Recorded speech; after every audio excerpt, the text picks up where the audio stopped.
Lahren. So I've said it before, and I'll keep saying it. The Democrats and members of the hard left are tone deaf to the average American. Hint, hint, that's why you lost the White House and both houses of Congress. The days of identity politics are over. The days of throwing us into a basket are over. The days of passing a bill you haven't read are over. The swamp is going to get drained, and some Democrats, some will be able to hold on. Like this dude. I like his style. They sent a very strong signal, which is why I got into this race, because I'm trying to convince my colleagues, 200 members of our Democratic caucus, that the American people have asked for us to change things, and we can't keep going down the same road. Ding, ding, we have a winner. Look at that. Someone gets it. Stop coming after Trump voters because Trump voters are Americans. Stop ramrodding your labels down our throats. Obama's legacy is a red map. Keep playing to these special interest groups and you won't win an election again. Times are changing, but one thing remains the same. It's the economy, stupid. I'm pulling the fire alarm because the house is burning down. And we better get our act together or we're going to cease being a national party. We're going to be a regional party that fails to get into the majority and fails to do things on behalf of those working class people that were the backbone of the Democratic Party for so long. That's a Democrat. He sounds like more of a Republican than John Kasich. Hey, Tim, you're welcome on the winning team anytime. But up next, it's been a deadly month for our nation's law enforcement. My friend and active shooter prevention expert Chris Grolnick joins me in Dallas. That's next.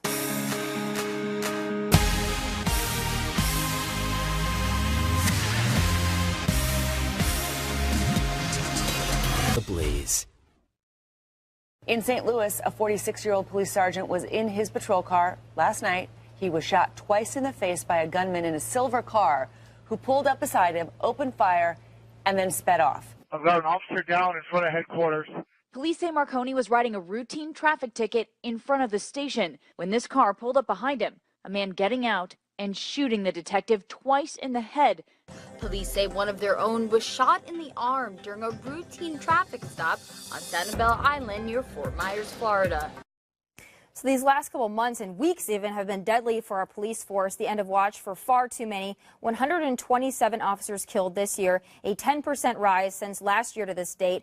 58 have been killed by gunfire, and that's a 71% increase since last year to this date. So why is this happening? What can we do? Joining me now to answer that and more, I welcome domestic terrorism active shooter prevention expert Chris Grolnick. So Chris, sadly, every time I have you on my show, it seems like we've got another incident. You were scheduled to be here already, but now we've got officers being gunned down. I think that the election and the protests and the Trump transition has taken a lot of the spotlight off of this. But these last couple weeks, we've had officers gunned down, writing traffic tickets, even sitting outside of the department.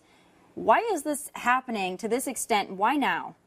Well, I think what we're seeing is an extension of what started right here in Dallas with the first 5 officers killed, and then, a week and a half later in Baton Rouge, 3 more executed and ambushed. And I think that the disparity is we are seeing in society that there is a group of people, and you can call them whatever you want, we don't need to label them, but there are people that are against the right of law or against the rule of law. And then you were seeing the other side of who uphold the law are being targeted just for doing their job. I mean, policemen are a microcosm of society, just as these people that are doing the random acts of violence, they're a microcosm of society. Well, these two little microcosms are starting to collide. And being a former police officer, I mean, I can't even tell you what I feel about the way that these have happened. I mean, we're talking about a 71% increase in officers shot and killed. Not shot, not aircraft accidents, not assault by vehicle, not attacked by, whatever, which I've been in a riot and attacked and had to retire because of. I'm talking about people walked up with a gun and executed them. Where in society, when did that become okay? And I think this rhetoric, whether it's been ramped up by one side, left, right, center, doesn't matter.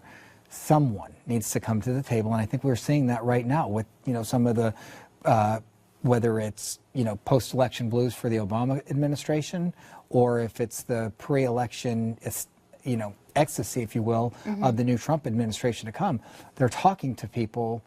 It's just the message is just not transferring, right? And that's what we're seeing. We're seeing these unlawful, not peaceful protests that, in my opinion, Mr. Trump or President-elect Trump kind of boxed the other side in.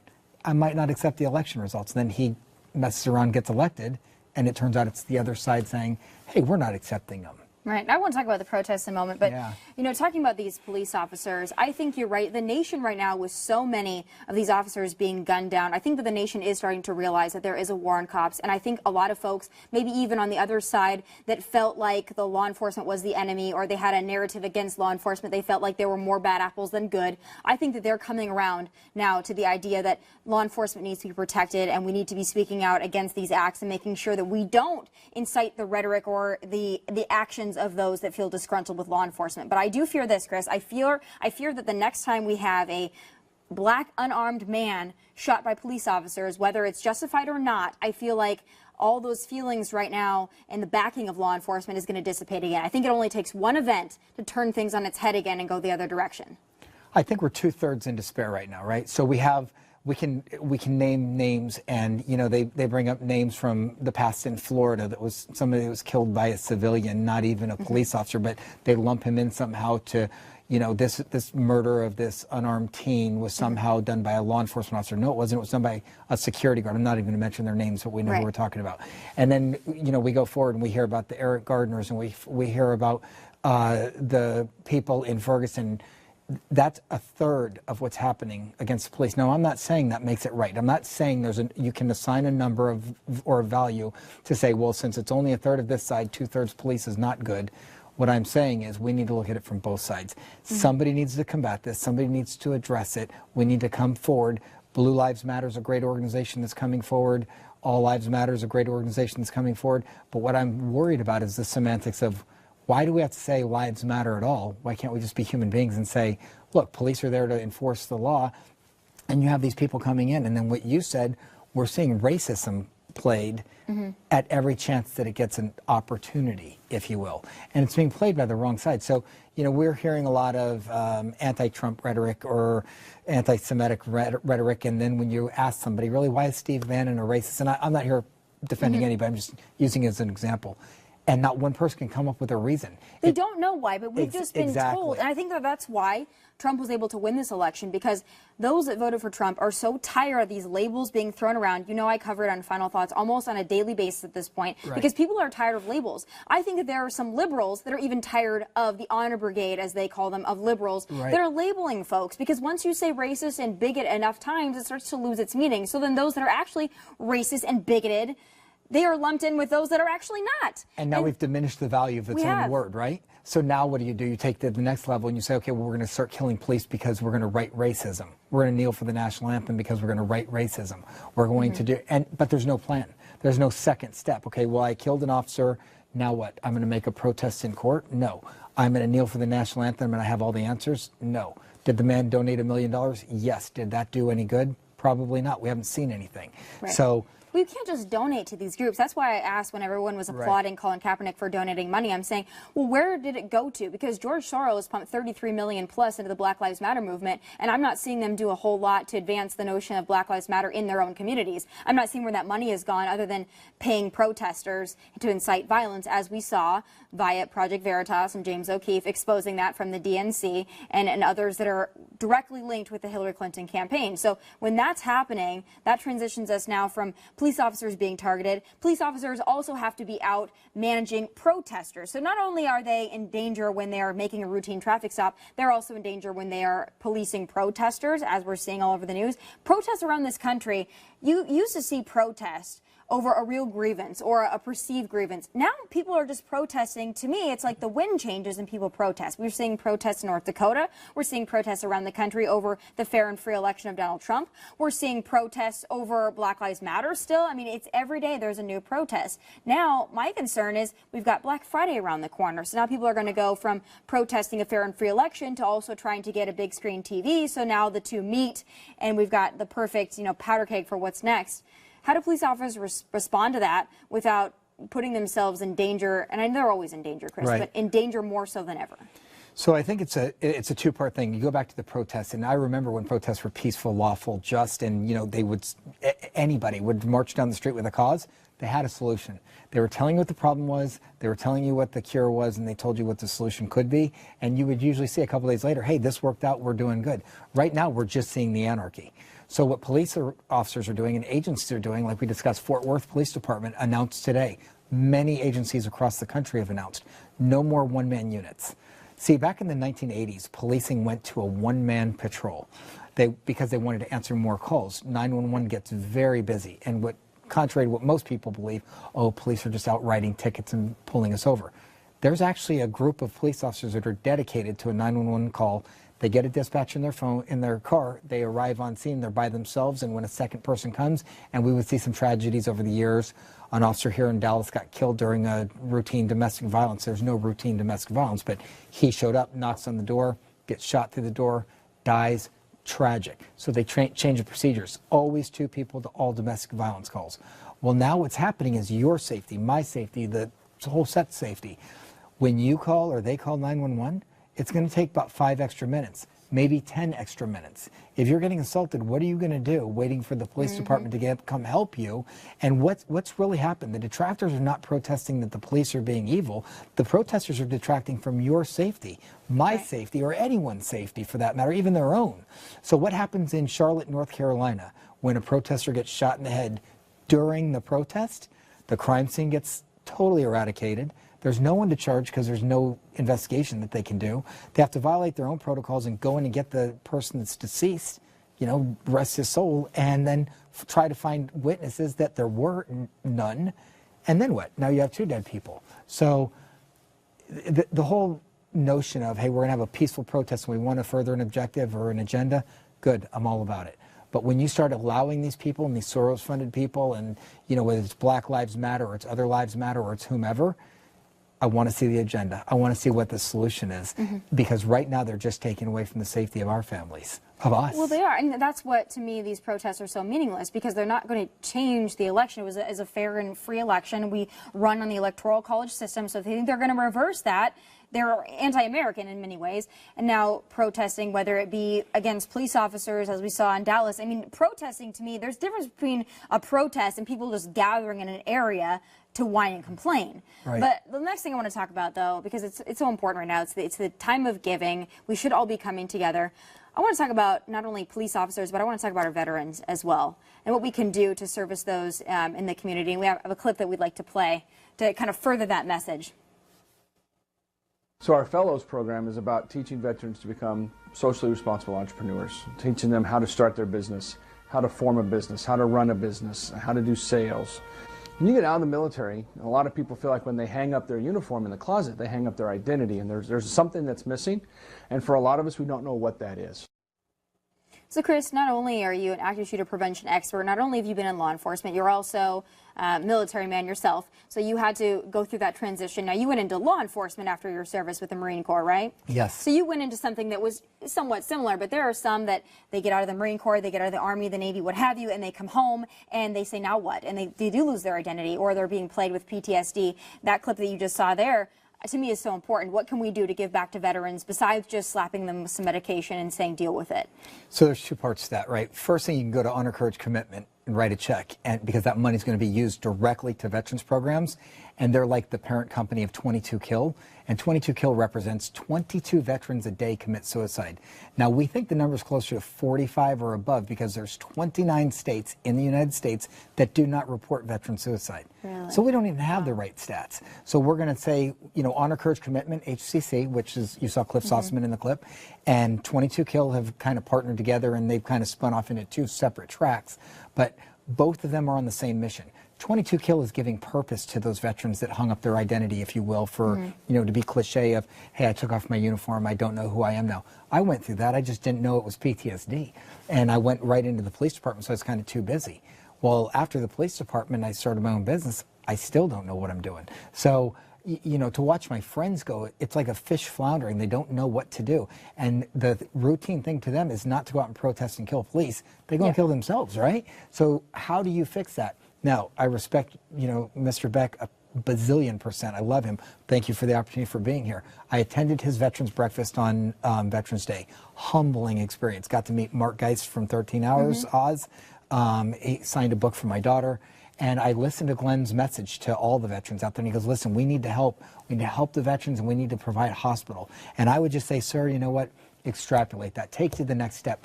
Take it to the next level. It's not just hospital care. It's hope.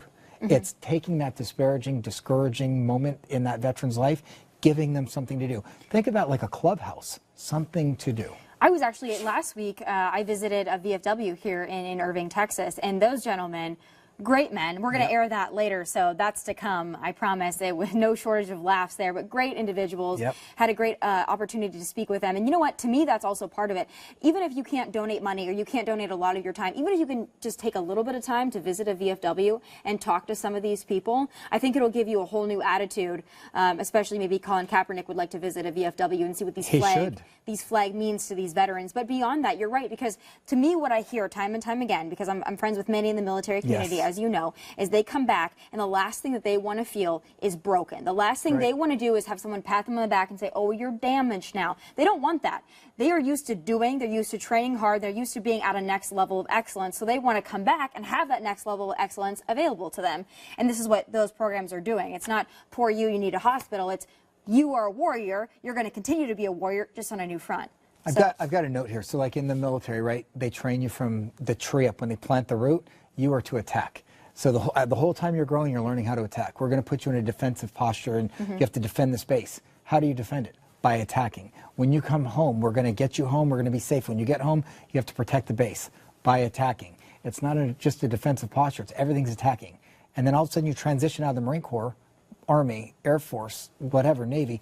You go home, and there's nothing to attack. And we do see domestic violence rates go up with military transitioning members, and it's unfortunate.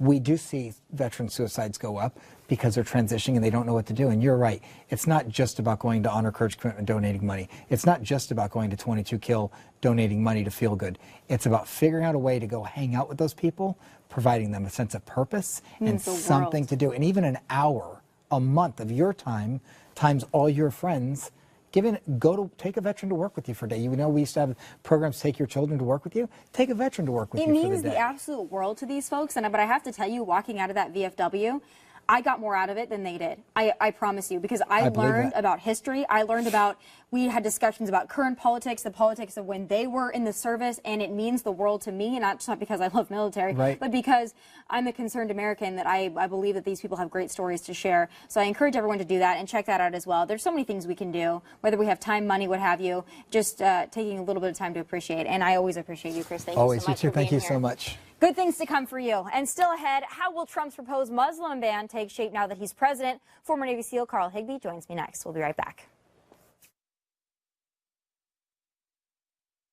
There are a lot. Donald J. Trump is calling for a total and complete shutdown of Muslims entering the United States until our country's representatives can figure out what the hell is going on.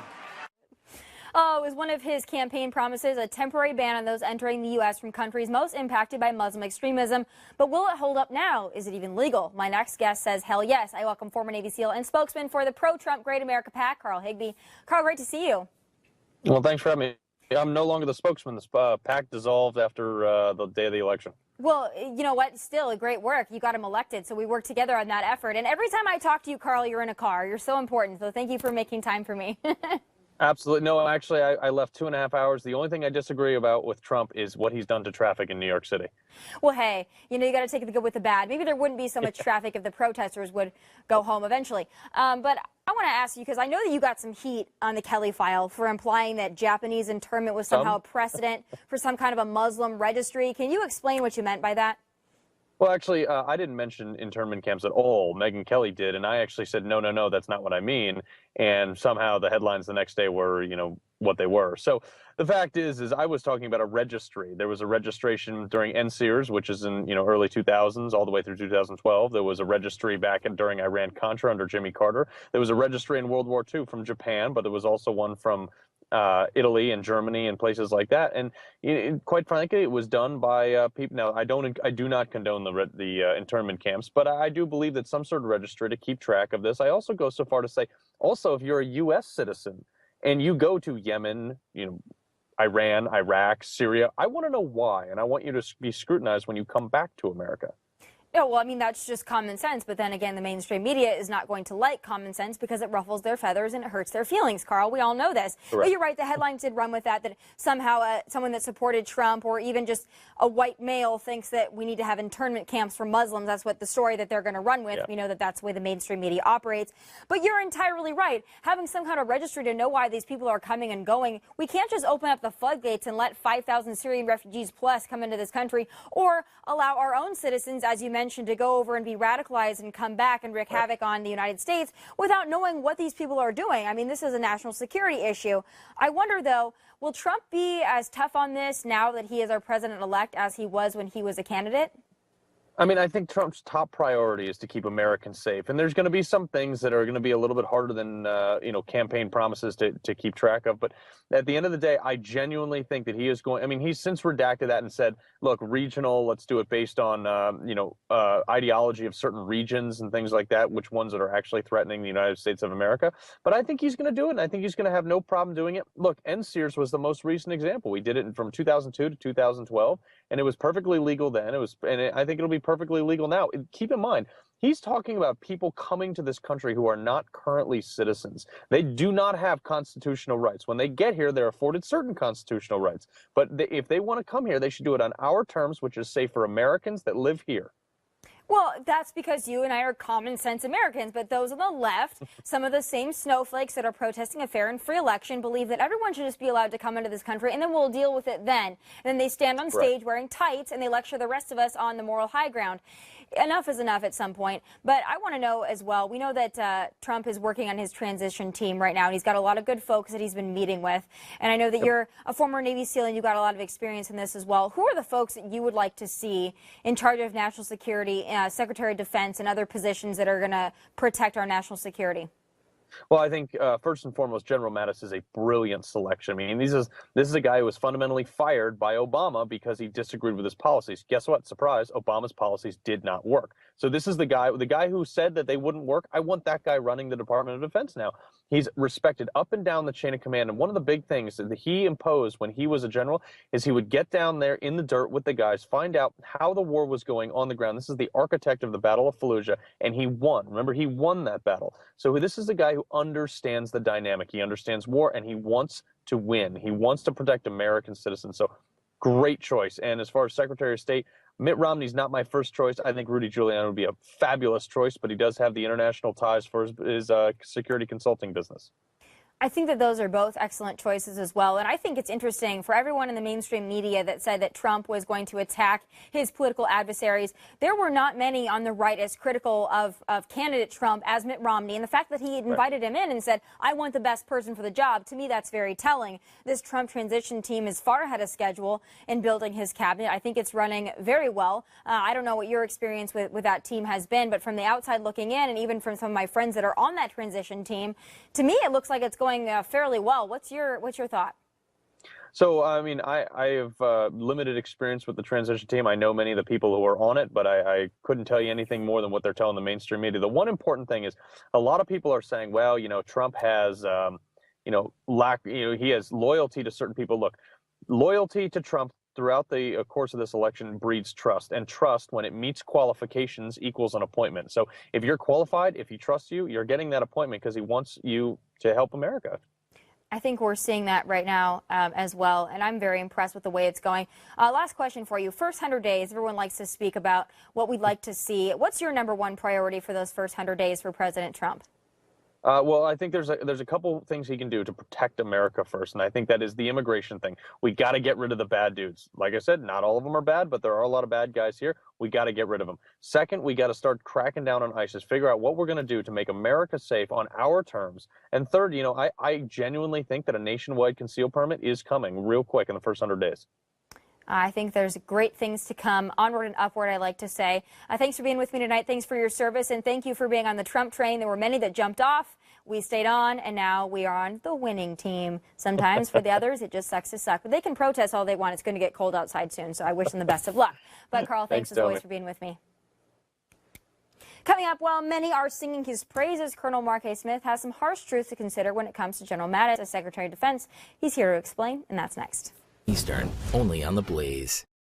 All I can say is he is the real deal. President-elect Donald Trump is, quote, extremely impressed with retired Marine General James Mattis following their meeting this weekend. Sources tell CNN that Mattis is now the leading candidate for Secretary of Defense. The U.S. military is quite capable of giving our enemies their longest day and their worst day if ordered to do so. Mattis is a seasoned combat commander with 44 years of service in the Marine Corps and key commands in both Afghanistan and Iraq. He won praise for his role in the deadly 2004 Battle of Fallujah, his ferocity earning him the nickname Mad Dog. Well, General Mattis is highly regarded and praised by many, both on the Trump team and the outside, and he's a certified badass. But is he the right choice for defense secretary? Let's bring in the voice of unabashed honesty, retired United States Marine Corps Colonel Mark A. Smith. All right, Colonel Smith, is Mattis the right man for the job? Absolutely not, Tommy. And if General Mattis is our definition of a badass, we're in deep trouble. Colonel, you are perhaps the only individual I've heard on the Trump side or on the left or the right or anywhere that's been critical of General Mattis. So please explain, because you're one of the only voices out there that's to the contrary. I'll be glad to, Tommy. Unfortunately, we don't have a lot of time, so I'm going to do the best I can. Let's go back to the CNN piece saying he was highly praised for his handling of Fallujah. Let's go back. When Fallujah first went down, we had what was called Fallujah 1. Because the terrorists got hold of some contractors and hung them from a bridge, which triggered responses from American forces that led them to invade and take ground in Fallujah. Under political pressure, then Commanding General Mattis withdrew those forces from Fallujah. You don't do that, Tommy, because you know you're going to go back in there. And all you do at that point to harden their defenses and increase their readiness. So then along comes Fallujah 2, when we are going to go back in because he withdrew under political pressure. Tommy, your listeners can go online, Google a warfighting manual called Military Operations on Urban Terrain, and then match that to the ridiculous plan and mission orders that he gave those subordinate commanders when going back into Fallujah 2. It violated virtually every single tenet of the proper warfighting principles for how to rout an enemy on urban terrain. So I have enormous problems with that. And the reality is, General Mattis's entire career, he is a one-man PR machine. But when you peel the onion, if you actually served for this guy, not at the young enlisted level, because one of the things he was great at, he knows how to talk to the Marines. He knows how to pump them up with his little Mattisisms. But the reality is, Tommy, all his Mattisisms and the policies that he put behind them were not advantageous to combat effectiveness or efficiency. And I'm telling you, I'm not alone out there. You will find a boatload of mid-level to colonel-level officers who would say the same thing I will in private conversation. They're just tired of trying to take on the mainstream media and the left and everybody who looks at titles. Oh, he had 44 years of service. Well, I'll guarantee you right now, the way it works in the Marine Corps, in 44 years of active duty commissioned service, over half that time, you're not even in the operating forces. So it's frustrating to see this guy touted as something that he just flat is not. And quite frankly, when you look at the reality, he was completely different. Tommy, let me take you back to something. Right before the Marine Corps went back in for OIF-2, after the invasion, which, by the way, during the invasion, General Mattis tried to go so fast, he violated the warfighting principle of tempo, which simply means outpace your enemy, and he went for speed. Speed is only advantageous when you use it advantageously. What he did was overrun the daggum logistic lines. He was outrunning their fire support. The greatest threat to Marines during the invasion was themselves, simply because they were going so fast. They had to ration food. They had to ration fuel. They had to do all kinds of things because he wanted to beat the army to Baghdad.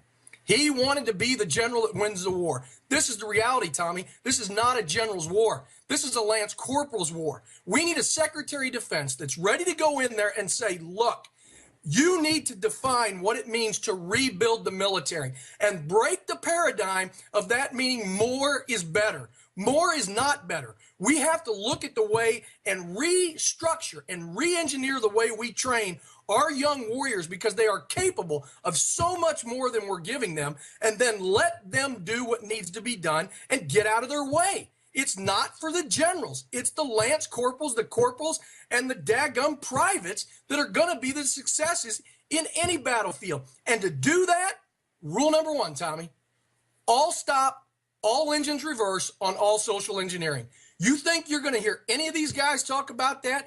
General Mattis was the first one to say, we will never repeal Don't Ask, Don't Tell in the Marine Corps. And as soon as it happened, boy, lock, stock, and barrel. Yes, sir, we're on board. So I'm sorry. I'm just going to have to rip the perception and the image, because the reality is grotesquely different. But to finish that point, as the Marine Corps was getting ready to go back in and the unrest had started in Anbar, he blamed the 82nd Airborne Division. He said it was their hard tactics. It was his plan. And I heard it in a brief directly to my command from his assistant division commander, then General Kelly. It was their plan to go into Iraq for OIF-2 wearing soft covers and no armor, because they believed it was the 82nd Airborne's hard tactics that was creating the resistance. They have no clue, none, as to what asymmetric warfare is all about. And I realize your previous guest thought it was brilliant, but again, Tommy, the SEALs have a vision of the military that's about this much of a giant picture as to what the DOD is and what it's supposed to do. And I'm telling you, actually not just General Mattis, but him specifically, all the candidates, look, we're just doing what we do. Generals know what needs to be done. We'll put a lot of money in the military-industrial complex, and we will rebuild the military. No, you will simply make a lot of contractors very rich. You will put more people in uniform, and they will be no more effective and no more efficient than they are right now. And if we ever go up against a peer competitor, the butcher's bill for this social engineering will be paid in blood. Well, Colonel, we know that you're going to give us your unabashed take, and I appreciate it because, you know, anytime that the mainstream is going to tout somebody like General Mattis, and I don't have the experience that you do, so I just look at it in the outside perception. Anytime that they're touting someone in such high regard, I always have to be a little bit skeptical, and you're right, take a second look. And you've been there, you've served, you know the dynamics on the ground. Is there any names that you can throw out that you think would be a good choice for Secretary of Defense or anybody in Trump's cabinet that would do great service? There are names that I could throw out, none of which anybody in your audience, unless they knew them personally, would know who I'm talking about, because they all, the names I would throw out at you, got forced into early retirement or forced out of the Marine Corps for being brash, abrasive, and opinionated like myself. But brash, opinionated, and abrasive in this line of work means you care about two things and two things only: the Constitution of the United States of America and the young warriors who served under your command. Those are the kind of guys never gave a damn about their personal advancement, only the accomplishment of the mission constitutionally, and giving their young warriors the best chance for increased lethality and survivability. So they're not politicians. Well, maybe Trump would do well to bring in an outsider, as you mentioned. Thank you for bringing us the truth there. I think it's important to know, and I think that few would actually dig as deeply as you have and have the experience that you have with these folks. So as always, thanks for bringing us a completely different perspective. I think you might be one of the only voices out there that's critical of General Mattis. So always appreciate you sticking your neck on the line. We know you're happy to do it. Colonel, have a great Thanksgiving, and we'll see you very soon. You too, Tommy. God bless. Happy Thanksgiving. Next, let's take a break from politics and dive into some Black Friday best practices. Everything you need to know to get your Black Friday on and poppin'. That's nice. Whether it's Brown Thursday, Black Friday, Small Business Saturday, or Cyber Monday, we all know the end of November has become Lord of the Flies on coupons. Thank you for ruining the tradition of Thanksgiving and forcing these poor workers to have to come in and work to soothe your parasitic, consumeristic, mentally enslaved moron mentality.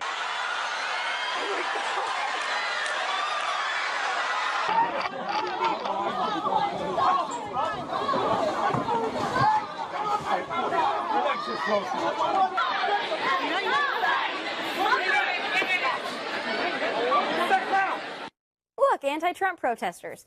So instead of trampling each other for a big screen TV, let's learn how to get the best deals sans bodily harm. Joining me now, consumer savings expert Andrea Warrock. Andrea, thanks for being with me tonight.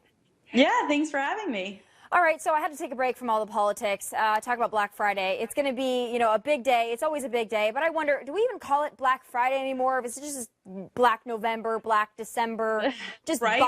buy. Is there even such a thing as Black Friday anymore? Well, we definitely see some items that are deeply discounted, specifically sold on the Friday after Thanksgiving. But of course, we see these same types of deals coming out on Thanksgiving Day, and they trickle in through the weekend. And then we, of course, have what was Cyber Monday now is Cyber Week. And really, a lot of these sales we saw starting at the beginning of November. So there are all these gray lines between all these big sales events. Yeah, it seems as if there's a new sale every week. But I want to talk about Brown Thursday as well. We know that there have been some very critical of opening stores on Thanksgiving Day because the workers are not able to spend that day with their family. My own father works for Target Corporation, and he has to sacrifice his Thanksgiving and as well as his Black Friday into the next day. And it's troubling because I see the impact on my family. My dad has to go in and police protesters as a part of working for Target Corporation. So I wonder, though, Brown Thursday, is it even worth it? Are they really making that much more money by opening a day early?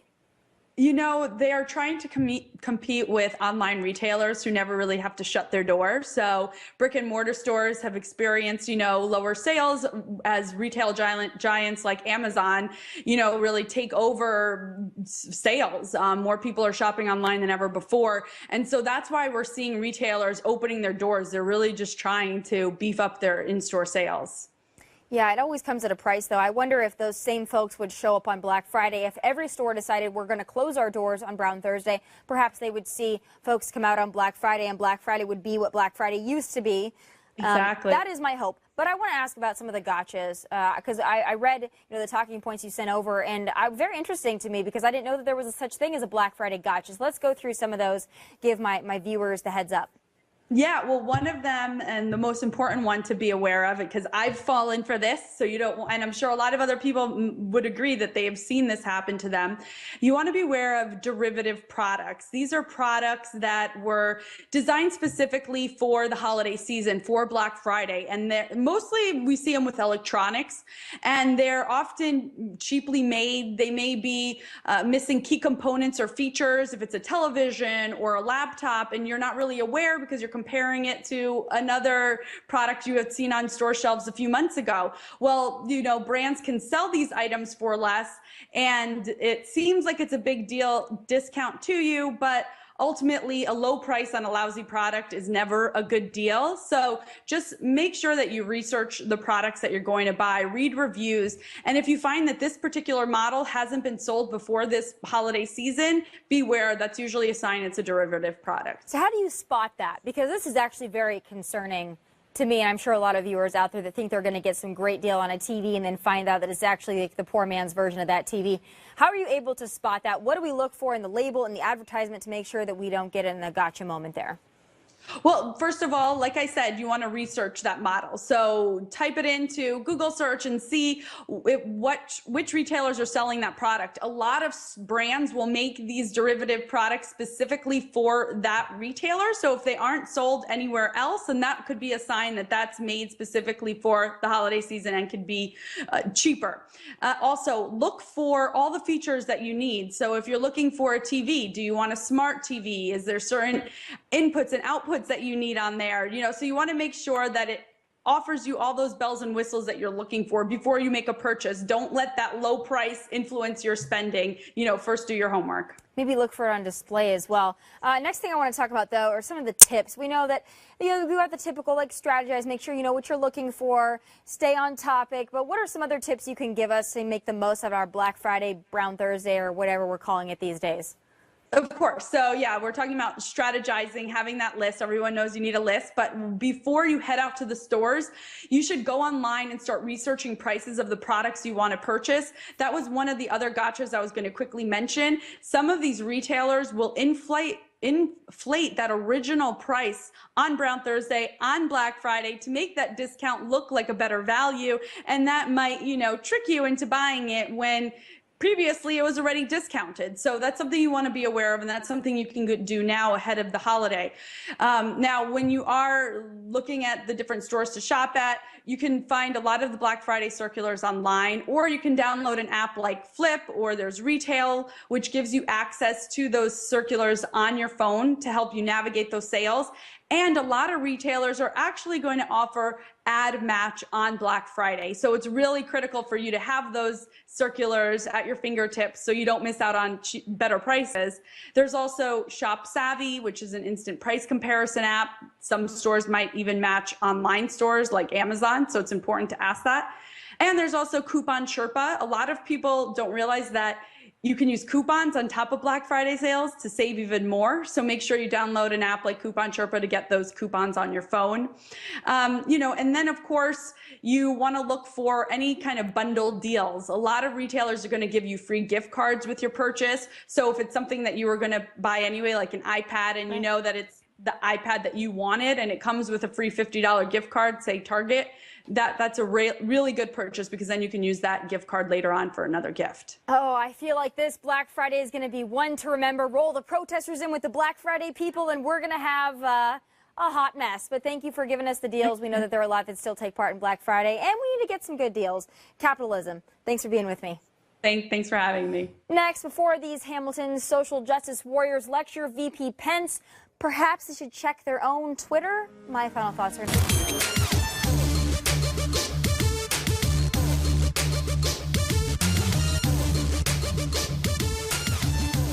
Final thoughts. Now, the mainstream media and blowhards on The View have all but crawled up this man's behind for his self-righteous little lecture to VP-elect Mike Pence last weekend.